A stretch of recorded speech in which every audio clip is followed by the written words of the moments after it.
Selamat datang sahabat para pendengar sekalian. Kiranya Anda semua berada dalam keadaan sehat dan dalam pemeliharaan Tuhan senantiasa.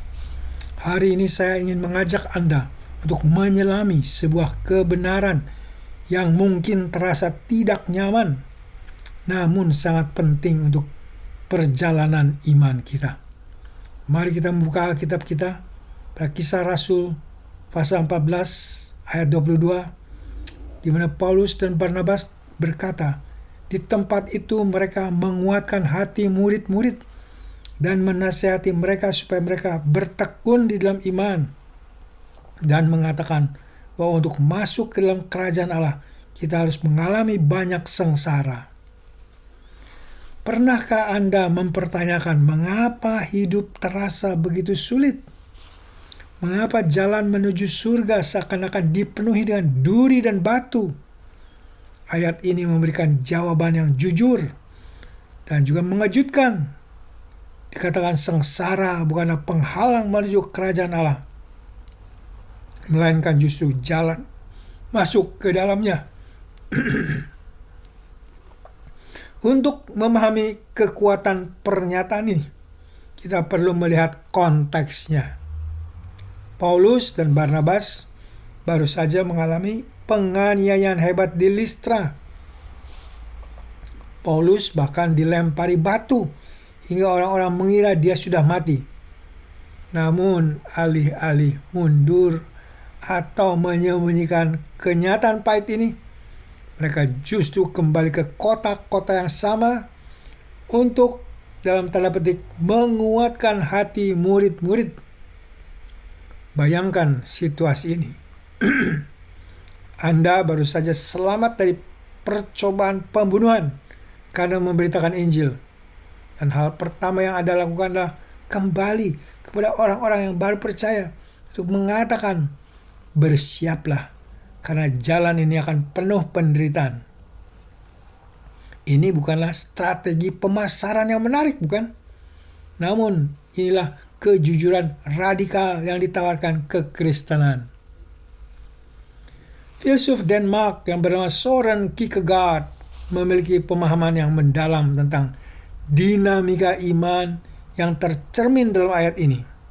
Kierkegaard berbicara tentang lompatan iman, sebuah konsep yang menggambarkan bagaimana iman sejati mengharuskan kita untuk melompat ke dalam ketidakpastian tanpa jaminan logis yang sempurna.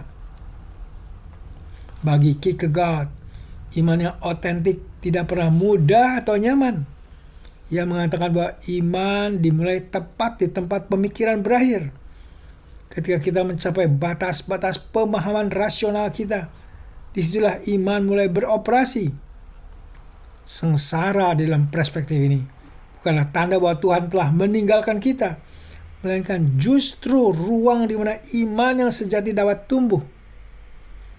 Kierkegaard juga berbicara tentang kecemasan sebagai pusaran yang mendahului lompatan iman.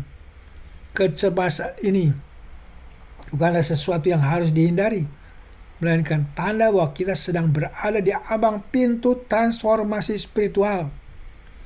Sengsara yang disebutkan dalam Kisah Para Rasul 14 ayat 22 dapat dipahami sebagai bentuk kecemasan eksistensial. Ini momen di mana kita dipaksa untuk memilih antara mundur ke zona nyaman atau melompat lebih dalam ke dalam misteri iman. Untuk masuk ke dalam kerajaan Allah kita harus mengalami banyak sengsara, demikian dikatakan. Pernyataan ini mengandung paradoks yang mendalam. Kerajaan Allah yang seharusnya merupakan tempat damai, sukacita, dan kemuliaan justru memerlukan jalan yang penuh penderitaan untuk dimasuki.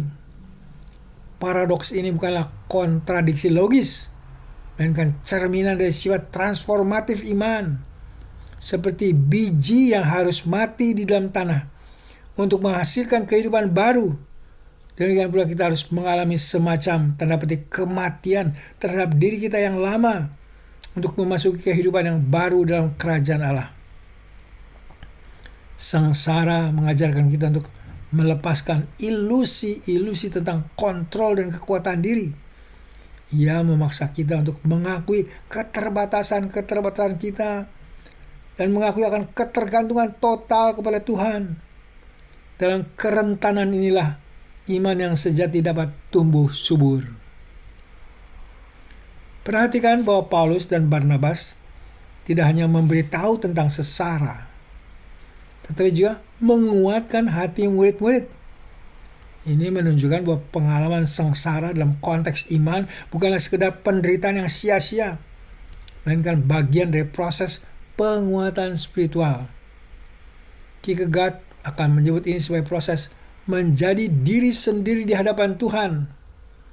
Sengsara mengupas lapisan-lapisan kepalsuan dalam hidup kita, memaksa kita untuk menghadapi realitas yang paling fundamental tentang siapa kita dan apa yang benar-benar penting.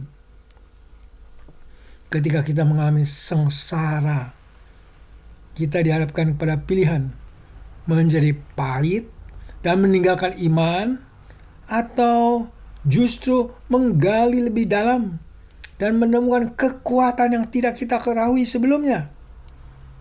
Mereka yang memilih jalur kedua akan menemukan bahwa sengsara alih-alih menghancurkan iman, justru memurnikan dan memperkuat iman tersebut. Kita perhatikan kata bertekun dalam ayat ini. Ini sangat penting. Dalam bahasa Yunani, kata yang digunakan adalah emeno, yang berarti tinggal, berarti bertahan, berarti setia. Ini bukanlah ketekunan yang pasif, melainkan komitmen aktif untuk tetap berada dalam iman meskipun menghadapi tantangan. Kierkegaard memahami bahwa ketekunan semacam ini memerlukan keputusan yang terus-menerus diperbaharui. Setiap hari, bahkan setiap momen, kita harus memilih untuk tetap percaya meskipun bukti-bukti empiris mungkin menunjukkan hal yang sebaliknya. Ini adalah melompat dalam kegelapan yang berulang-ulang. Sengsara memiliki kekuatan transformatif yang unik. Ia tidak hanya mengajarkan kita untuk bergantung kepada Tuhan, tetapi juga membuka mata kita terhadap realitas yang lebih dalam tentang kehidupan dan iman. Melalui sengsara, kita belajar bahwa kebahagiaan sejati tidak bergantung pada keadaan eksternal, melainkan pada hubungan kita dengan Tuhan. Kierkegaard menggambarkan ini sebagai perjalanan dari estetik ke etik dan akhirnya ke religius. Tahap estetik adalah hidup yang didasarkan pada pencarian kesenangan-kesenangan duniawi dan kepuasan-kepuasan indrawi. Meningkat kepada tahap etik adalah hidup yang didasarkan pada prinsip-prinsip moral. Namun tahap religius yang tertinggi adalah hidup yang didasarkan pada lompatan iman ke dalam hubungan personal dengan Tuhan. Sengsara seringkali menjadi katalisator yang mendorong kita dari tahap estetik atau etik ke tahap religius. Ketika kesenangan duniawi gagal memberikan kepuasan, dan ketika prinsip-prinsip moral terasa tidak cukup untuk menghadapi kompleksitas hidup, kita dipaksa untuk mencari sesuatu yang lebih dalam. Para sahabat pendengar, ayat ini bukanlah ancaman, melainkan undangan. Undangan untuk tidak takut terhadap sengsara, karena sengsara bukanlah tanda bahwa kita telah tersesat, melainkan tanda bahwa kita sedang berada di jalan yang benar menuju kerajaan Allah. Seperti yang dikatakan Kierkegaard, hidup hanya bisa dipahami dengan melihat ke belakang, tetapi harus dijalani dengan melihat ke depan. Kita tidak mungkin tidak dapat memahami sepenuhnya mengapa kita harus mengalami sengsara. Tetapi kita dapat memilih untuk percaya bahwa sengsara tersebut memiliki makna yang dalam di dalam rencana Allah yang lebih besar.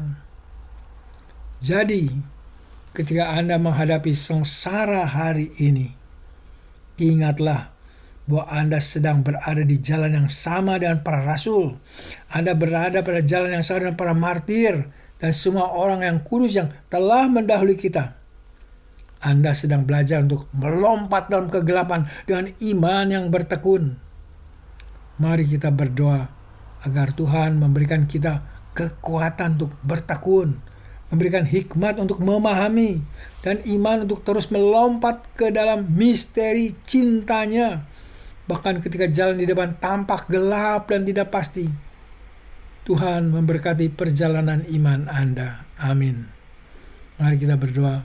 Allah Bapa, terima kasih kepadamu yang telah membekali kami dengan firman-Mu sebagai bekal meneruskan perjalanan iman yang tidak selalu mudah.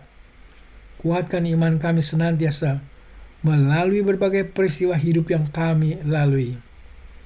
Bapa yang baik, dalam kesempatan ini hamba-Mu membawakan saudara-saudara pendengar yang sedang sakit dan dalam pencobaan. Berilah belas kasihan-Mu dan memberi kesembuhan kepada yang sakit dan kemenangan bagi mereka yang dalam pencobaan. Allah yang penuh kasih, kiranya Engkau mau mengabulkan doa ini yang kami panjatkan dalam nama Tuhan Yesus Kristus. Amin. Saudara-saudara pendengar, sampai di sini perjumpaan kita. Sampai jumpa dalam renungan selanjutnya.